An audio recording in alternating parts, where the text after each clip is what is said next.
Hey Money here, and today I'm reacting to 3 creepy true school lockdown stories by Mr. Nightmare. So, enjoy the video. This is something you guys have been requesting that hell out of for a long time. Zach, let me turn it up. Stories that take place during school lockdowns. Story number 1. It was a typical boring day in calculus, only it was Friday. I've seen this video before and it's pretty scary. Spring break would finally be upon us. So Sure. everybody was getting antsy in their seats, I could tell. We didn't have a test that day like a lot of my friends did with their other teachers. So our teacher in the middle of class just decided to start playing games with us on Sporkle.com. He was a very laid-back teacher like that. As we were doing some brand logo quiz on Sporkle, I remember the exact moment it happened. Right after my friend answered a question, I remember the exact answer too, Adidas. The dean's voice came through the loudspeaker. He sounded panicked and frantic as he told all the teachers this was not a drill and to go into lockdown. I actually got the chills and I got goosebumps on my arms as our usually laid-back teacher too seemed panicked as he ran to turn off the lights and ushered us to the back corner of the room. We all sat in silence for about 2 minutes, and then the usual buzzing that came from a panel in the back of the room ceased, indicating that the school must have cut all the power. We all looked at each other, realizing this must be serious. A few more minutes of waiting later, we heard a man screaming at the top of his lungs coming down the hallway. 2 girls in the class actually started crying, which made all of us even more scared. As the screaming got closer to the classroom, the lunatic-sounding man started banging on the lockers while screaming, "I'll kill all of you." It was at that moment that I started to fear for my life. My teacher shushed us as we all looked at each other to see our peers' reactions. The banging then moved from the lockers to our classroom door. How scary would that be? One of the crying girls screamed no. The banging on the door only grew worse as the man started screaming, "Open up." 2 of the girls in the class were crying out loud now. It felt like an eternity that man was pounding at the door. But eventually, he finally continued down the hallway, screaming like a mentally insane person, until we could not hear him anymore. I'd say 10 minutes later, though it felt like half an hour given the situation, the dean came back on the loudspeaker explaining the situation, which was surprising for him to do. He explained that some apparently mentally unstable person entered the building and assaulted the woman sitting at the front desk, causing her to flee the building screaming, and staff wasn't sure if the man was armed or not. Now this was before the school had cameras or could afford proper security, so the school was wide open to something like this happening. The staff had done a sweep of all the hallways and classrooms and couldn't find him, so the dean instructed the teachers to resume teaching but to keep all the doors locked and to not let any students leave for any reasons. The most disturbing part, however, is that one of the janitors working the night shift found the man sleeping in one of the storage closets near the back end of the school, and according to rumors that were spread by my peers, sticking out of his pocket was a 44. Okay, how creepy is that? The janitor must have done something stupid to wake him up. For example, leaving the closet door open, because by the time a police officer could arrive on the scene, the man was gone. Okay, that one was pretty creepy. Class, as far as I know, to this day, has no idea if this man was ever found, but I like to think that right now, he's being given the proper help that he needs. Hopefully. Story 2. My school has 2 lunch periods. First lunch period is for all 6th graders and some 7th graders. The second lunch period is for the other half of the 7th graders and all 8th graders. The lockdown happened in the beginning of October.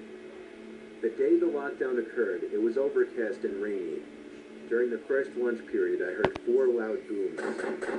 I personally thought it was thunder, but the entire lunch crowd started screaming. I was thinking those kids were just serious pussies, but the campus security came in and started yelling at people to go into the multi-purpose room, and the kids who were in line buying lunch had to throw out their lunch and come inside. Me and some friends went inside the room along with a huge group of other kids.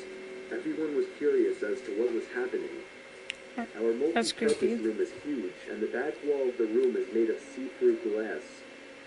When me and my friends were rushed inside the campus, security was covering the glass with the curtains, and there were adults at every exit.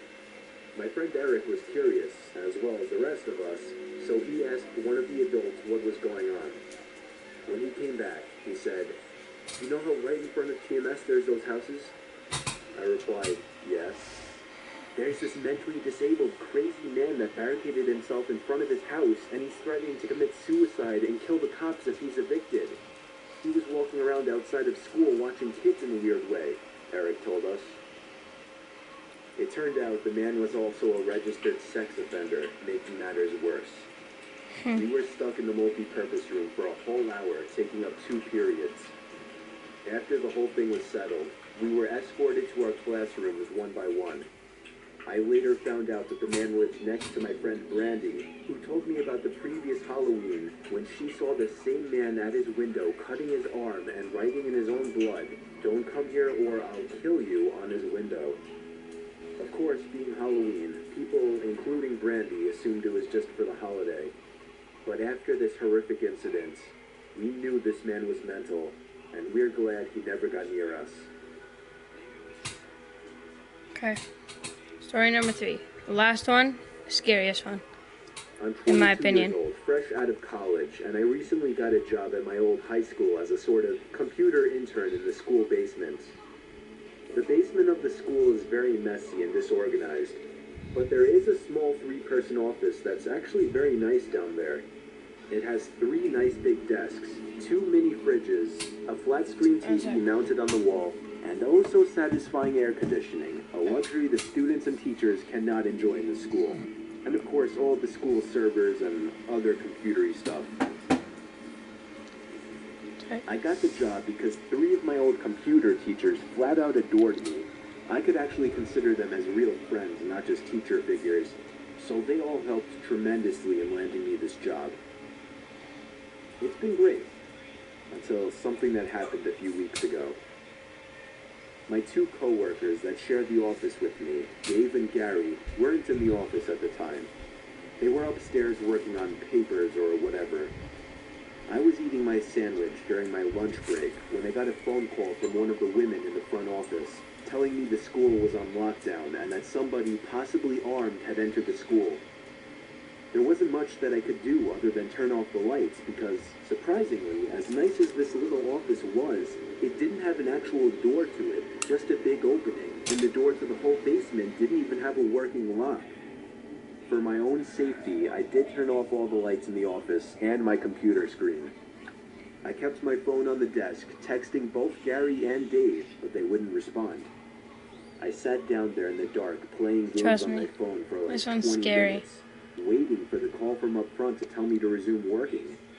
I had no idea what was happening. I couldn't hear what was going on upstairs from down here, but I was not allowed to make any calls until I was informed that the lockdown was over. Then the noisy basement door opened. As the creaking echoed across the basement and into my office, I sat up from my seat, wondering if I should call out Gary or Dave. I was eager to get some info from them. Someone then came running down the stairs, and their footsteps were approaching my office. I pushed away my chair and crawled under my desk. Somebody entered the office, but did not turn on the lights. There was just silence. I can't even describe the fear I was experiencing.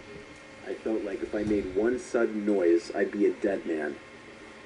Suddenly, my phone dinged Listen to as I that. got a text message. I felt my entire world shrivel up and die at that one moment as I clenched my teeth in fear. Footsteps suddenly moved closer to me until I finally dove out from under the desk in capitulation, begging whoever it was not to kill me. Hey, And just then, listen to what someone he's grabbed wearing. my arm and pulled me up.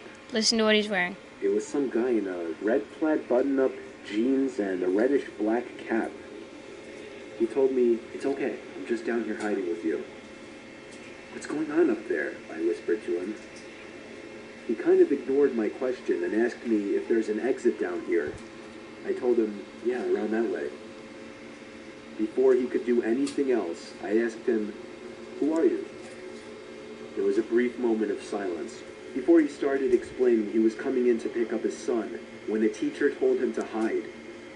After his explanation, I checked my phone and saw the text Listen I to this. received was from Dave.